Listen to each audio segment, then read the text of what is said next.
Senador Alan Rick.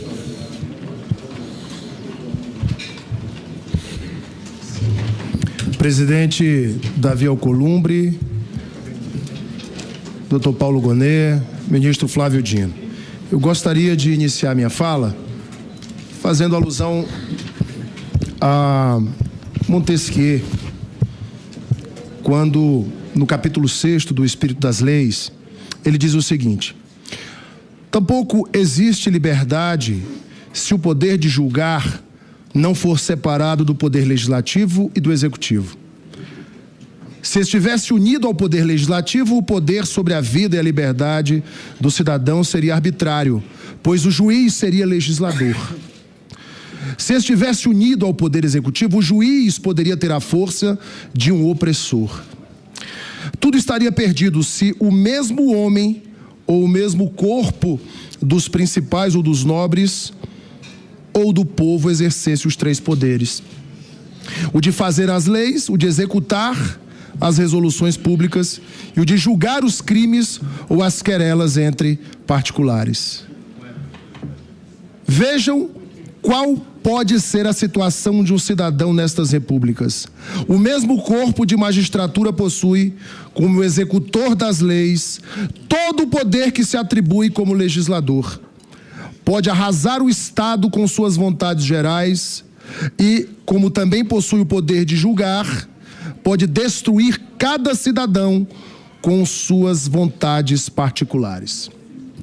Montesquieu fala aqui sobre a importância da separação, ministro Dino, do professor Paulo Gonet, dos poderes executivo, legislativo, judiciário, da não intromissão, da independência, da harmonia entre os poderes.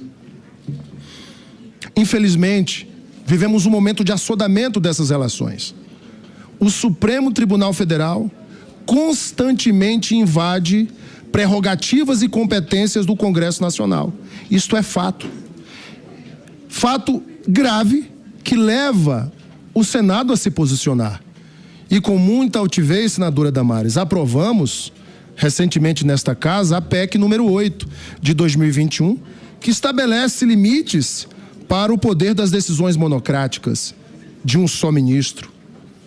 Ora, votamos aqui o marco temporal que dá previsibilidade jurídica, segurança no campo, que garante àquele que investiu a sua vida inteira na sua propriedade rural a segurança de que ele não será assaltado pelo Estado numa possível eventual demarcação. O próprio Supremo definiu que aquela benfeitoria ou mesmo a terra nua devem ser indenizadas ao cidadão, ao produtor rural. São temas que, a meu modo de ver, o Supremo não deveria se intrometer. E mais nos causa estranheza é toda a articulação do governo para manter este entendimento e manter seu veto. Mas vamos também à questão amazônica. O Maranhão, ministro Dino, do qual o senhor foi governador, tem 30% de suas terras dentro da Amazônia. O Maranhão tem 34%, se eu não me engano. Mas dos municípios dá mais de 60%. Mais de 60%, está aqui o senador Everton, nos ajudando aqui no entendimento. E hoje nós precisamos da segurança jurídica com relação a temas como regularização fundiária, licenciamento ambiental, onde nesta casa se vota, se aprova, e se tem hoje a insegurança de que, se algum partido interpelar o Supremo, teremos novamente um embate jurídico, um embate judicial. Isso faz muito mal à democracia. Faz muito mal à democracia.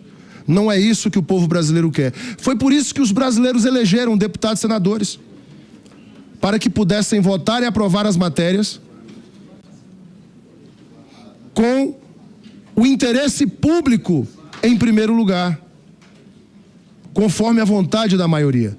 É por isso que nós temos as maiorias nos partidos, nas bancadas, no Congresso Nacional, Câmara e Senado como um todo.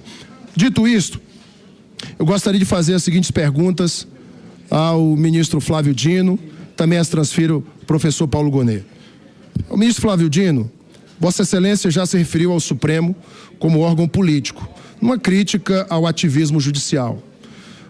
O senhor concorda atualmente com esta afirmação? Minha primeira pergunta.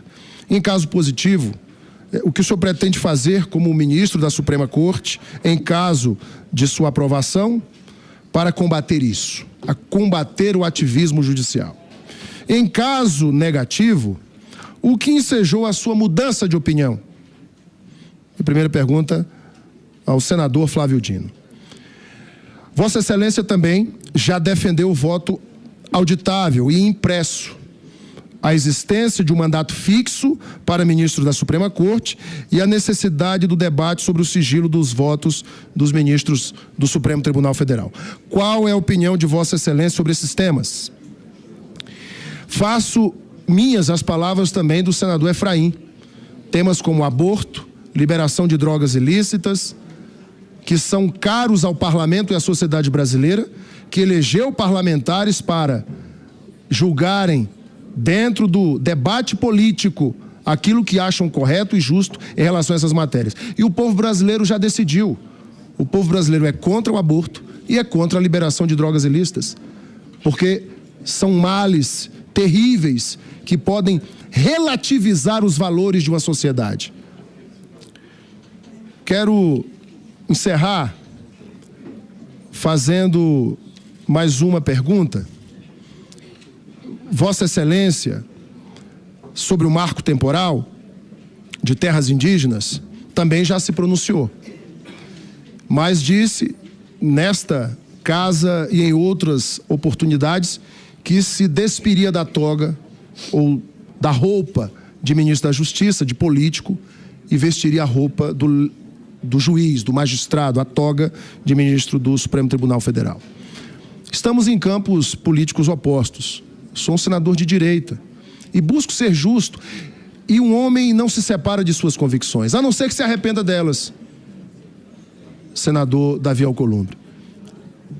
As minhas perguntas são: Vossa Excelência mantém o posicionamento sobre o órgão político, o Supremo Tribunal Federal, essa crítica ao ativismo judicial, sobre a questão do voto auditável impresso, a existência de mandato fixo para ministros, a questão do marco temporal e esses temas sobre drogas e aborto. Reitero as perguntas ao doutor Paulo Gonet. Quero parabenizá-lo pelo brilhante currículo, né? E informar que nada tenho contra Vossa Excelência, do ponto de vista até da minha manifestação. Não tenho problema nenhum em votar a favor da nomeação de Vossa Excelência. Já me manifestei ao ministro nas minhas redes sociais contrários ao ministro Dino, reitero isso aqui e faço as perguntas. E espero que, se o ministro Flávio Dino for nomeado ministro do Supremo, realmente tenha se despido da roupa do político e realmente cumpra aquilo que já reiteradas vezes falou.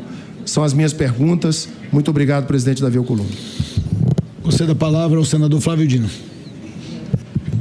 Senador Alain Henrique, o senhor começou com Montesquieu, um livro bastante conhecido, e eu apenas faço uma alusão. Nem ele, nem Locke no segundo tratado do governo civil, nem os federalistas, nem Aristóteles, nenhum daqueles que fincaram as balizas que levaram à tripartição funcional do Estado imaginaram esse nível de exclusão ou de caráter absoluto das funções. Veja o senhor, essa função que o Senado está exercendo hoje não é uma função legislativa, mas está prevista na Constituição. Quando o Senado julga um presidente da República por crime de responsabilidade, não é uma função legislativa, é uma função judicante. Quando o Poder Judiciário realiza um concurso público e nomeia seus funcionários ou faz uma licitação, isso não é uma função jurisdicional, é uma função administrativa.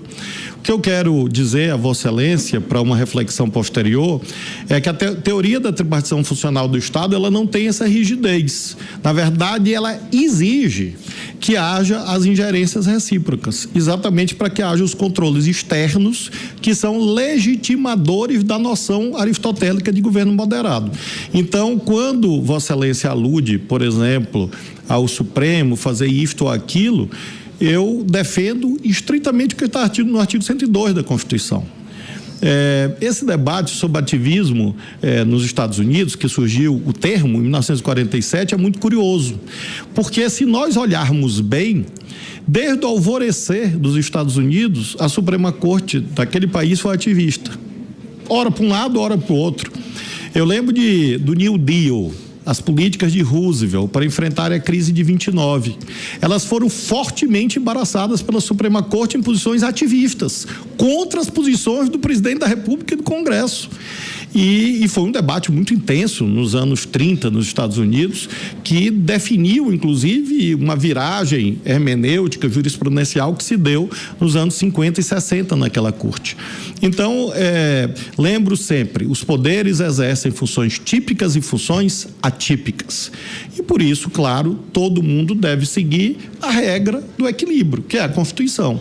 E não uma rigidez metafísica que não existiu em nenhuma construção teórica e nem na prática, nem no Brasil, nem em qualquer outro país do mundo. Portanto, Vossa Excelência me pergunta sobre o ativismo. Eu já tive a oportunidade de aqui dizer, eu defendo a autorrestrição, a autocontenção, o estrito cumprimento da lei, da Constituição, porque essa foi minha prática.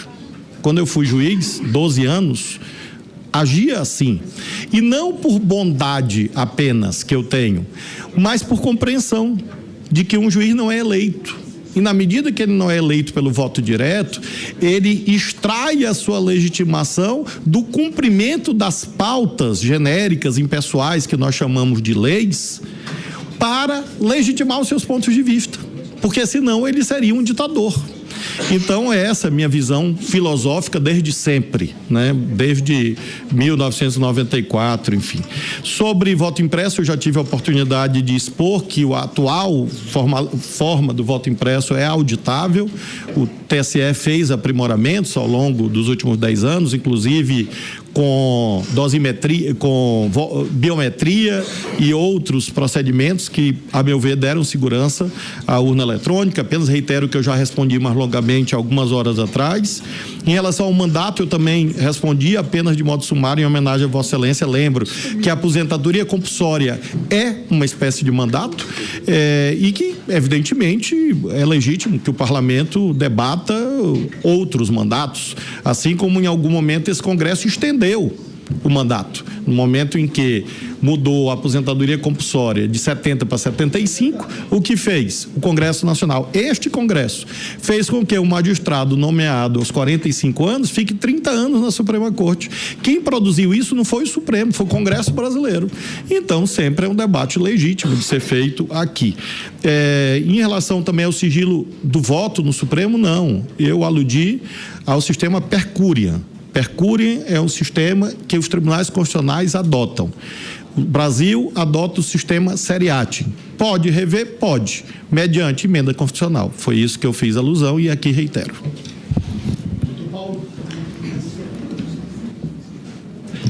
Muito obrigado. Senador, o tema que Vossa Excelência levanta é de tremendo interesse, e não só no Brasil, mas no mundo inteiro.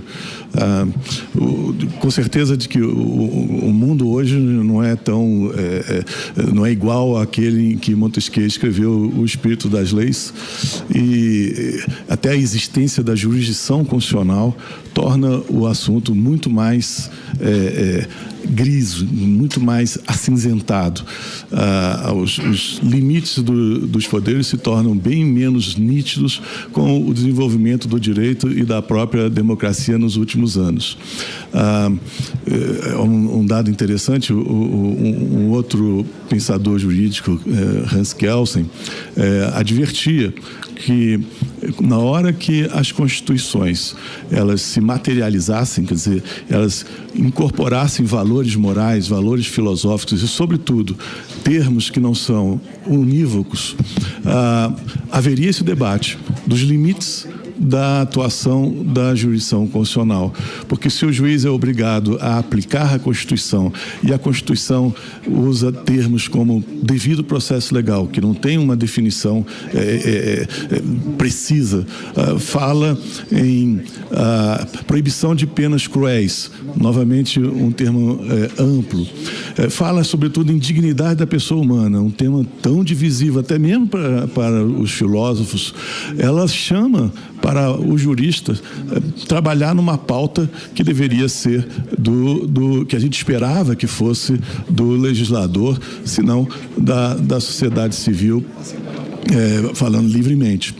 O que eu posso afirmar a Vossa Excelência é que a minha posição é de autocontenção. Então, na medida em que se trata de um assunto que é central para a sociedade, um assunto que encontra uma divisão na sociedade em torno deles, eu acho que é a própria sociedade que deve decidir isso. São os próprios cidadãos que devem decidir. E quem são os cidadãos? Seria impossível uma imensa ágora no Brasil para que 220 milhões de pessoas debatessem e chegassem a uma conclusão. Então, numa democracia representativa, os cidadãos falam pela voz de Vossas Excelências. Então, creio que uma postura de autocontenção significa reconhecer a primazia do legislativo para tratar desses assuntos.